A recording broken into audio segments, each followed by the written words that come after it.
wild river, deep snow, a ragtag army pushing through Maine's wilderness toward Quebec City. He was once a hero. He aimed to free Canada. He would suffer wounds, defeat, and a name that echoes betrayal. Tonight we trace the march into winter, the gamble at the gates of a fortified city, and the beginning of a story of ambition, battle, and infamy. The Gamble, America's northern ambition. In the summer of 1775, the American Revolution was still young, but bold plans were already forming. Congress approved a daring idea to invade British-held Canada. The goal? Remove the threat from the north and bring the French-Canadian inhabitants into the cause. Into this plan stepped Benedict Arnold. He was passed over for command of the Maine invasion, but he pressed on. He proposed a second route, up the Quebec River, across the height of land, down the Chaudière, straight into the heart of Quebec. It was a route few believed possible. His force numbered roughly 1,100 men, volunteers hardened by the siege of Boston. They embarked from Newburyport with boats, supplies, rifles, and hope. But the terrain was unforgiving. The forests of Maine offered no roads, no friendly villages, only rain-swollen rivers, swarms of mosquitoes, freezing nights, and hidden trials. As they progressed, the promise of liberation for Canada loomed. But so did the wreckage of a march beyond map and expectation. The wilderness would test them. Their leader would face choices that few would dare. The stakes rose. The march began. Tracing the route. Newburyport to the wilderness. In early September 1775, Benedict Arnold gathered a force of roughly 1,100 men at Newburyport, Massachusetts. Their aim? Invade British Canada through an improbable route. Across the harbor they sailed, around headlands, up the Kennebec River into Maine. They hoped the wilderness would cloak them. But the terrain turned quickly hostile. Boats leaked, food spoiled, rain swept in. Trekking turned to struggle. The riverbanks hid rapids and falls. Arnold's men carried bateaux over land, wrestled with swollen streams, clawed through bogs and brambles. Maps were sketchy, guides uncertain, supplies scarce. Some men turned back. Yet Arnold pressed on. He believed speed and surprise would trump hardship. The objective? Penetrate the heart of Canada, storm Quebec City, spark uprising among the French-Canadian inhabitants. This was more than a campaign. It was a gamble, where each bend in the river, each muddy portage, each leaking boat might decide the fate of the rebellion. The wilderness became the crucible. Into the heart, Dead River and Chaudière descent. By mid-October, the expedition had reached the Dead River in Maine. The name belied the danger: swift current, submerged logs, rain-swollen valleys. Every mile tested bodies and wills. Food dwindled. Morale flagged. The men drank from stagnant pools. Many fell ill. Then the height of land crossed. From there they plunged down the Chaudière River into Canada. Bateaux crashed. Supplies lost. Maps failed them. Each mishap added delay and danger. By the time Arnold's force neared the St. Lawrence River, the numbers had dropped dramatically. Barely 600 remained from the original 1,100. Still, they advanced. They reached the shores near Quebec City in November. A large river lay ahead.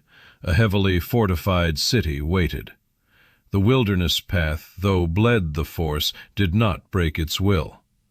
the audacity remained. The nightmare was nearly over, but the true test lay ahead. Siege of Quebec, storming the gates. On the night of December 31, 1775, the American forces under Arnold and Richard Montgomery launched their bold attack on Quebec City. A snowstorm, cannonless, outnumbered, yet they advanced. The plan? Catch the British unprepared. But the city was ready. Defenders under Guy Carleton and local militia repulsed the assault. Montgomery died. Arnold was wounded. Over 400 Americans captured. The attack failed. The dream of Canada slipped away. What seemed daring turned desperate. The winter pressed. Supply lines vanished. Enlistments expired. The hope of Canadian uprising never came. The habitants had been granted religious and property rights under the Quebec Act and remained loyal to Britain. The expedition faltered. The Revolution's northern gamble collapsed.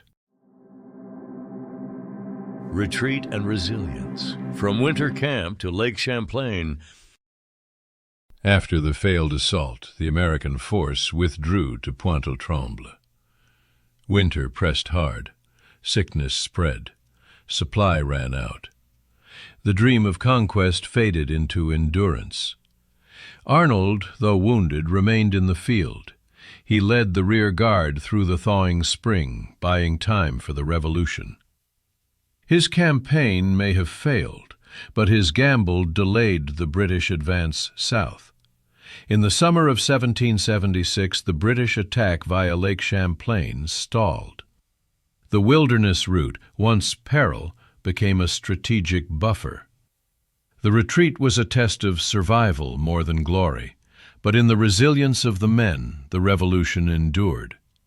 In defeat, the contours of future victory were drawn. Hero and ambition. Arnold's rise and frustration. Arnold's performance in the Canada campaign earned him promotion to Brigadier General. He was celebrated, yet he felt overlooked. Massachusetts merchants questioned his funds. Congress undervalued his sacrifice. Ambition gnawed. The hero of Ticonderoga and Quebec felt betrayed by his own side. His name, once lauded, began to strain under gratitude postponed. The seeds of his later betrayal were sown not in treachery the day, but in resentment that grew slow. Still, in this moment his dedication remained. The wilderness route, the winter siege, the wounded leg, they were part of his legend. A soldier of daring, a man who reached the impossible. Canada's loyal subjects, the French-Canadian response. The Americans believed that French-Canadian habitants would rise up and join their cause. The expectation? Liberation. The reality? Loyalty to Britain. The 1774 Quebec Act had granted religious and property rights to Canadians. Many saw no cause to revolt. Arnold carried letters to habitants, promising respect for property and religion. But his envoy arrived too late. British garrisons held sway, and the unfamiliar Americans were not welcomed. Instead of cheers, they found caution, suspicion, resistance. The hoped-for fourth colony slipped away. The invasion faltered not just by geography or weather, but by politics of the people. The campaign revealed that freedom could not simply be offered. It had to be earned. The Canadians remained British. The Continental Plan, thrice misguided. Aftermath and legacy. The forgotten Northern Front. The invasion ended in retreat. The Quebec campaign became a shadow in the grand saga of the Revolution, but it had value. Arnold delayed the British. The northern threat from Canada was held in check until 1777. The wilderness route became a later classic tale of sacrifice. Arnold's path through Maine survives today in markers and trails. The story of ambition, pain, and perseverance lives on. Canada remained outside the Revolution, but the experiment of assault through wilderness left its imprint. This campaign reminds us that victory is not only in triumph, but in endurance. The Northern Front did not break the new nation. It reinforced its resolve. The man turned. Myth: Arnold before the fall. Arnold's Canada campaign elevated him, but it also sowed the seeds of bitterness. Recognition lagged, Congress quibbled, promotions delayed. Wounds festered, gratitude thinned. By 1779, Arnold felt undervalued. His ambitions grew more personal. The hero of the march became the man of ambition. The man whose name would later mean betrayal first tasted grievance here. The Northern campaign was one of his greatest efforts. In that cold, swampy wilderness, his determination shone. Yet the accolades did not follow. The journey ended in failure, but his reputation would evolve in complex ways. Wilderness, war, and the path to infamy. The march into Canada was audacious, daring, brutal. It failed. But failure did not mean irrelevance. The effort shaped Arnold's path, the northern theater of war, and the larger story of American resilience. Today we remember the betrayal. But first we should recall the daring. Arnold marched across what many thought impassable. He fought in winter. He led men. He suffered wounds. In that muddy Maine forest we find the seeds of his ambition, seeds that would blossom into legend and infamy. The Northern campaign stands as a portrait of hope, hardship, and the making of a place and a man.